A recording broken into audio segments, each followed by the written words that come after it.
Je m'appelle Olivier.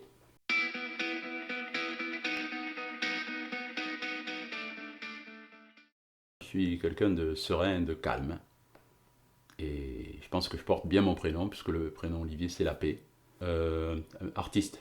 Donc, avec une espèce de créativité permanente. Je pense que je suis doué pour la musique et surtout pour la musique intuitive. Je suis doué aussi pour la créativité, c'est-à-dire créer de la musique. Et après, je suis aussi doué pour le transmettre, l'enseigner. C'est un maître mot chez moi, harmonie. C'est le maître mot. Et pour moi, l'harmonie, c'est la juste mesure entre de la rigueur, de la douceur, du travail, du lâcher-prise, de la volonté, mais en même temps de la souplesse d'esprit. Enfin, il y a tous ces contraires, je dirais, qu'il va falloir prendre et allez, on les prend ensemble et on les harmonise. Mon pire défaut, ça peut être d'être impatient. Vu que ma nature profonde, elle est calme, c'est assez étrange que je puisse être impatient, parce que l'impatience, elle va faire que je vais être nerveux, donc je peux être irritable. Je peux être irritable, c'est-à-dire que je peux me mettre en colère, et ça va pas avec ce que je suis vraiment. Donc du coup, à chaque fois que j'étais comme ça, je me dis, mais t'étais pas toi, en fait, il y a quelque chose qui n'est pas toi. Parce que je suis très empathique, en fait. En fait, je pense qu'on appelle ça hypersensible, mais vraiment, je suis hypersensible. Donc, ce qui fait que je dois faire très attention à qui est autour de moi, parce que très très vite, je peux me retrouver à vibrer et à ressentir ce que la personne ressent. La principale qualité, l'authenticité. C'est la générosité aussi. Voilà, je pense que c'est un mélange de, de dire qui je suis. Voilà, j'ai pas de honte à dire qui je suis. Et j'ai le goût de l'effort. J'ai le goût de l'effort. Tu vois. Je me lève le matin, je me dis, bon, allez, euh, on va faire quelques pompes, on va s'il faut, par exemple, jeûner parce que j'ai mangé trop de chocolat ou quoi que ce soit, je m'arrête et je jeûne. Non, j'ai vraiment le goût de l'effort. C'est-à-dire que ça, c'est facile pour moi. J'ai la volonté, je le fais. Si je sais que c'est bon pour moi, je le fais, en fait. La peine, c'est de voir le monde se déchirer et ne pas faire le travail sur soi, sur eux. Moi-même, quand je fais un travail sur moi, je sais que c'est possible, et ce qui me fait de la peine, c'est de voir des personnes qui disent, par exemple, ah ben moi je suis comme ça de toute façon et je peux pas changer. Moi, à chaque fois, je me dis, mais attends, si tu peux changer en fait. Parce que, à la limite, un animal qui dirait ça, s'il pouvait parler, il dirait oui, bien sûr, moi je peux pas changer, je n'ai pas cette réflexion sur moi. Mais moi, à partir du moment où j'ai la pensée et que je peux penser sur ce que je pense, que je peux penser sur ce que je dis, que je peux réfléchir sur ce que je fais, bah forcément, si ça m'a été donné, ça veut dire que je peux modifier quelque chose. Donc, quand je vois des personnes qui ne le font pas, je suis vraiment attristé. Je me dis, mince, il leur manque quelque chose en fait. Il manque une connaissance. Et du coup, bah, ils ont cette croyance que bah, c'est comme ça, c'est comme ça. Alors le monde, il est comme ça, bah oui, c'est comme ça. Ça pour moi, c'est le pire. Alors la joie, c'est ben, de vibrer avec des êtres humains qui sont dans cette conscience, dans cette présence, dans cette joie, dans cet amour. Ça ne veut pas dire qu'ils n'ont pas de problème, parce qu'en fait on a tous, mais qui arrivent à le dépasser, à le transcender, à le transmuter, à être... Et forcément, je me retrouve facilement avec des artistes parce que on a cette capacité ben, ok, ça va pas, tiens, je prends la guitare et je vais créer un morceau et je vais parler de ce qui me fait souffrir et je vais pouvoir en faire quelque chose. L'art en général, j'aime bien les gens qui sont passionnés aussi, dans n'importe quoi, ça peut être dans la science, les mathématiques. Là. Quelqu'un qui est passionné, voilà, qui n'est pas en train d'attendre que la vie lui donne des choses, mais qui lui va chercher, découvre, éventuellement créer des choses. Voilà. Donc après, moi, mon, Mon fil, il était plus sur le côté musical. Alors, les forces physiques, c'est que je suis en très très très bonne santé.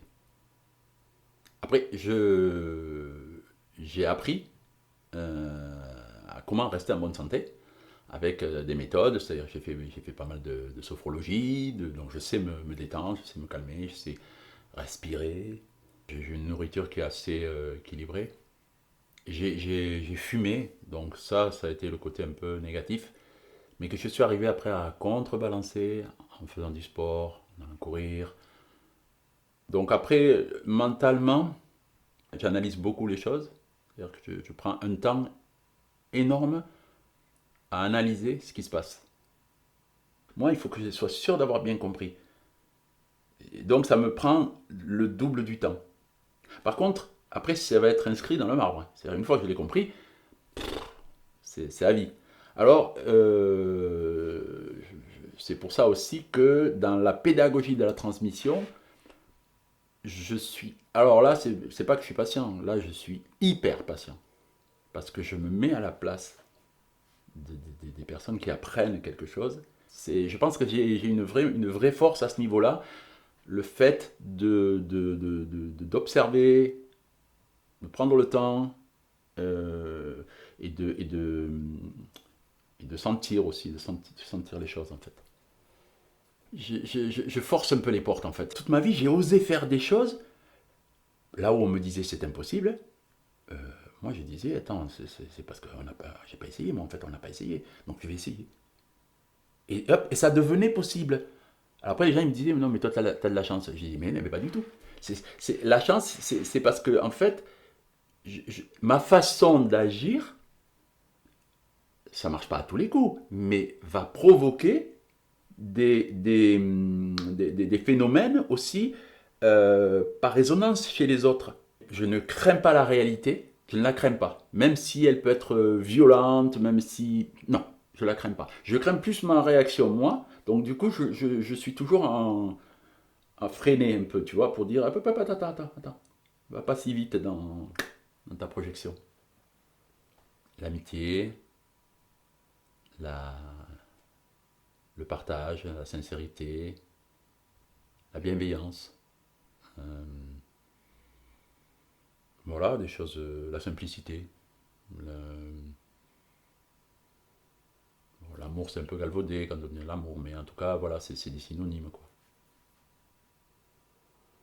Elle est bien meilleure maintenant parce que j'ai appris une méthode de communication qui s'appelle la CNV, communication non violente. Voilà, dans laquelle on apprend à exprimer plutôt son ressenti, à parler de soi plutôt que de parler sur l'autre. Quand j'ai découvert ça, d'abord quand j'ai fait les stages, j'ai pleuré. J'ai dit franchement, j'ai pleuré. Quand elle me disait voilà, exprime-toi normalement, et maintenant on va regarder de quelle façon on peut s'exprimer. En voyant la différence, je pleurais. Je me rendais compte à quel point je communiquais pas bien, quoi. Et je communiquais, c'était violent en fait ma façon de communiquer. Même avec toute la bienveillance que je voulais avoir, même avec tout l'amour que je voulais avoir, même avec tout le calme que je voulais avoir. Non, en fait, j'étais conditionné d'une certaine façon. Donc, je me suis dit, bon là, il y a un vrai travail à faire à ce niveau-là. Tu n'es pas là en train de dire il ne faut pas qu'il y ait de conflit. En fait, je dirais le postulat, c'est de dire on n'est pas d'accord. Mais on va être d'accord de ne pas être d'accord. C'est-à-dire, on ne va pas mettre en conflit de plus. On n'est pas d'accord, on n'est pas d'accord. Donc, moi, dans un premier temps, je vais exprimer mon histoire. Et après, je vais t'écouter. Parce que souvent, on n'écoute pas. L'accueil, euh, la gentillesse, mais au bon sens du terme. La naïveté. Moi, tu vois, je réhabilite la naïveté. Tu vois, je trouve qu'il dit, oh, il est naïf. Euh, oui, bien sûr, je comprends ce qu'ils veulent dire, mais moi, j'aime bien. J'aime bien les gens qui croient que, voilà. En même temps, ils sont lucides, c'est-à-dire qu'ils savent que le Père Noël n'existe pas. Et en même temps, ils continuent à y croire, quoi. Ah, voilà, j'aime bien des personnes qui gardent ce contact peut-être proche de l'enfance. Ça j'aime beaucoup. Ouais. Là, je suis là et voilà. Je suis heureux d'être là. On peut être petit, on peut être grand, on peut être blanc, noir, rouge, vert, jaune. Je ne peux pas trop jouer là-dessus. Mais par contre, waouh, la puissance que j'ai, et la force que j'ai, et de décision d'être comment j'ai envie d'être maintenant. Est-ce que j'ai envie d'être en colère ou est-ce que j'ai envie d'être joyeux? Ça, je trouve que ça, c'est fantastique. Je peux changer, je peux agir là. Voilà. Sur plein de choses, je ne peux pas agir, donc je ne prends pas la tête là-dessus. La vie bonne, c'est d'être présent là où tu es, de, de penser ce que tu penses, de dire ce que tu penses, de faire ce que tu dis et ce que tu penses. En fait, le plus possible d'être en cohérence, en fait. Et ça, je pense que ça m'amène une vie bonne.